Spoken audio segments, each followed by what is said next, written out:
स्तोत्रसंहिता 46. देव आमचा आश्रय व आमचे सामर्थ्य. देव आमचा आश्रय व आमचे सामर्थ्य आहे, तो संकटसमयी सहाय्य करण्यास सदा सिद्ध असतो. म्हणून पृथ्वी उलथीपालथी झाली, पर्वत कोसळून सागरतळी बुडाले. सागराच्या लाटा गरजून उसळल्या, त्यांच्या उचंबळण्याने पर्वत हालले तरी आम्ही भिणार नाही. जिचे प्रवाह देवाच्या नगरीला, परात्पराच्या परमपवित्र निवासस्थानाला आनंदमय करतात अशी एक नदी आहे.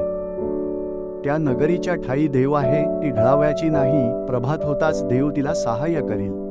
राष्ट्रे खवळली, राज्ये डळमळली, त्याने गर्जना केली, तो पृथ्वी विरघळून गेली. सेनाधीश परमेश्वर आमच्याबरोबर आहे. याकोबाचा देव आमचा आश्रय आहे. या परमेश्वराची कृत्ये पहा, त्याने पृथ्वीची कशी नासधूस केली आहे.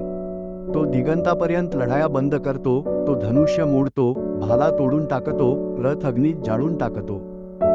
शांत व्हा आणि लक्षात ठेवा की मीच देव आहे. राष्ट्रांमध्ये माझा महिमा वाढेल, पृथ्वीभर माझा महिमा वाढेल. सेनाधीश परमेश्वर आमच्याबरोबर आहे. याकोबाचा देव आमचा आश्रय आहे. आमेन.